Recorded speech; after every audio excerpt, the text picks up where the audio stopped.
Supreme court ने Thursday को special intensive revision से रिलेटेड दो स्टेट्स की पिटीशन को सुना, एक केरला और एक असम। दोनों ही हियरिंग में बेंच थी chief justice of India Suryakant and justice Joymalya Bagchi की, जिन्होंने मामले में अपने शार्प रिमार्क्स दिए और इलेक्शन कमीशन के council senior advocate Rakesh Dwivedi से सवाल जवाब किए। जैसे कि आप सभी जानते हैं कि इस समय देश भर में एसआईआर को लेकर डिस्कशंस और डिबेट जोरों शोरों से हैं। लीगल और पॉलिटिकल सर्कल्स में भी हेवी क्लैशेस चल रहे हैं, स्पेशली जब बात आती है special intensive revision of electoral rolls in Assam amid citizenship concerns. Supreme court ने जब इन प्लीज की सुनवाई की, जहां सिटीजनशिप कंसर्न्स का इशू प्रोमिनेंट है, तो बेंच में chief justice of India Suryakant और जस्टिस जॉयमाल्या बागची ने कोर्टरूम का माहौल काफी चार्ज कर दिया।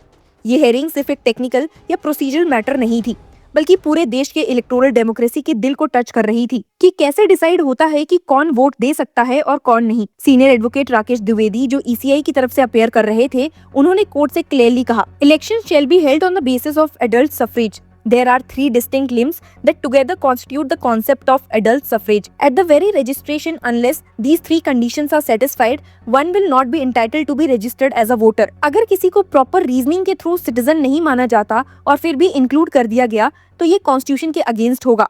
ये लाइन सिंपल लगती है, लेकिन ग्राउंड लेवल पे काफी कॉम्प्लेक्स है। एडल्ट सफरेज का मतलब सिर्फ एज नहीं, बल्कि प्रॉपर सिटीजनशिप और रजिस्ट्रेशन कंडीशंस के साथ आता है। द्विवेदी ने फर्दर क्लैरिफाई किया कि पार्लियामेंट ने इस बात को और क्लियरली डिफाइन किया है section 16 of representation of peoples act के थ्रू। लेकिन सीनियर एडवोकेट प्रशांत भूषण ने इस पर सवाल उठाया और पूछा, there is no dispute that one has to be a citizen to be a voter. The question is, can the ECI determine citizenship? मतलब अगर किसी का सिटीजनशिप स्टेटस डाउटफुल है, तो क्या इलेक्शन कमीशन ऑफ इंडिया उसको कंफर्म कर सकता है या नहीं? Chief justice of India Suryakant ने इस पर कहा कि they are saying that they are only identifying citizens. Dwivedi ने जवाब दिया, ECI can determine citizenship to the extent of being registered as a voter to the limited purpose of registering a person as an elector. We cannot deport or decide whether you have visa to stay here.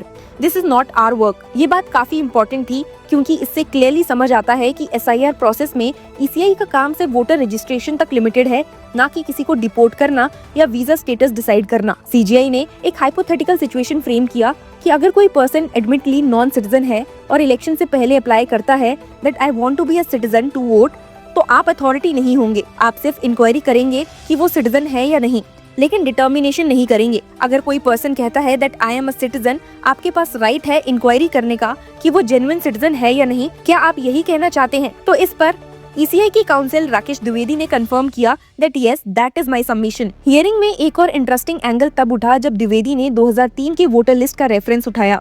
He said, "We are saying if your parents are there before 2003, we accept 1985 and 1986 born, those eligible in 2003, they are all in the SIR."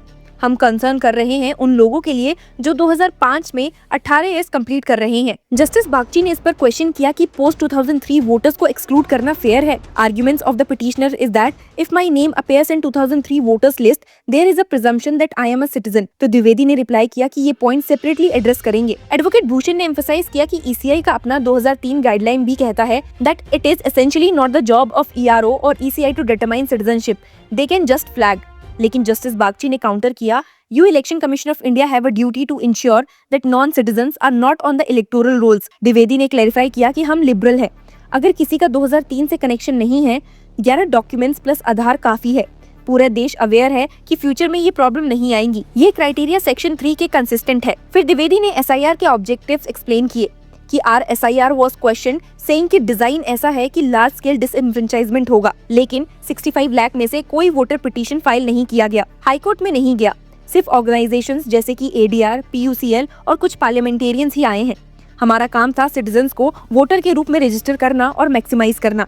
Exclusion और inclusion एक अलग concept है। अगर कोई मर गया है या शिफ्ट कर गया है तो वो एक्सक्लूड होगा। द्विवेदी ने एम्फसाइज किया कि इलेक्टोरल रोल प्रिपरेशन में एक्सक्लूजन नेचुरल है। अगर एलिजिबिलिटी कंडीशंस प्रिस्क्राइब्ड हैं, ऑब्वियसली एक्सक्लूजन्स होंगे। आगे उन्होंने एम्फसाइज किया कि पिटिशनर चाहते क्यों है कि डेड लोग वोटर लिस्ट में रहें। लगता है कोई एक्सप्लॉइट करना चाह रहा है। 326 कहता है कि इलेक्टोरल रोल्स का प्रिपरेशन और रिवीजन इंक्लूडेड है। जब डीलिमिटेशन का पॉइंट आया तो राकेश द्विवेदी ने कहा, एक बार अगर डीलिमिटेशन हो जाता है, सेपरेट इलेक्टोरल रोल हर कॉन्स्टिट्यूएंसी के लिए होगा। मेरे लिए कास्ट या रिलीजन इरेलेवेंट है, सिर्फ सिटीजनशिप देखा जाएगा। ये काफी क्रूशियल था, क्योंकि ये क्लैरिफाई करता है कि इलेक्टोरल रोल्स स्ट्रिक्टली सिटीजनशिप और एज के बेसिस पे ही प्रिपेयर होते हैं। राकेश द्विवेदी ने डॉक्यूमेंटेशन प्रोसेस को भी डिफेंड किया, ये कहते हुए कि एसआईआर के लिए डॉक्यूमेंट्स पर्सन को प्रोड्यूस करने हैं, इलेक्टोरल बॉडी का काम नहीं है, बर्डन उनका है।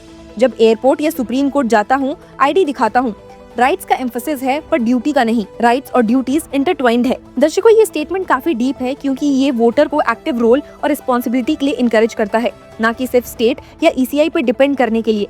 पॉलिटिकल पार्टीज के इन्वॉल्वमेंट का इशू भी यहाँ पर उठा, जहाँ पर ये कहा गया कि पॉलिटिकल पार्टीज डायरेक्टली कंसर्न्ड है इलेक्शन में क्योंकि वो एक दूसरे से कम्पीट कर रहे हैं।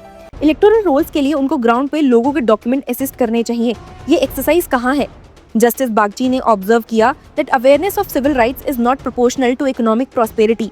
मतलब सिर्फ पैसा या डेवलपमेंट से वोटिंग अवेयरनेस डिसाइड नहीं होती। चीफ जस्टिस ऑफ इंडिया ने भी इसमें थोड़ा ह्यूमर ऐड करते हुए इंटरजेक्ट किया, By next elections, we will not be surprised if there is online voting. लेकिन सीरियसनेस मेंटेन रही जब जस्टिस बागची ने ये क्लैरिफाई किया, These names are not deleted because of lack of citizenship. Your category of deletion is death, duplication and migration.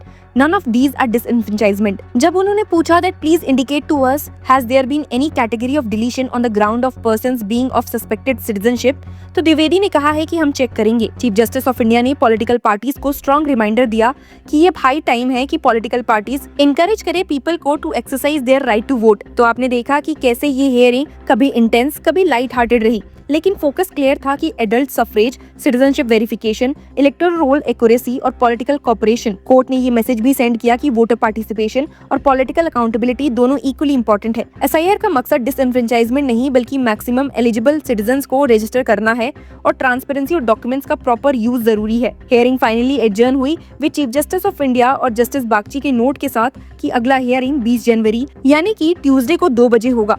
ये discussion historic है क्योंकि ये डायरेक्टली टच करता है डेमोक्रेटिक राइट्स के कोर को। सिटीजंस का राइट टू वोट सिर्फ लीगल कॉन्सेप्ट नहीं बल्कि मॉरल और कॉन्स्टिट्यूशनल ड्यूटी भी है।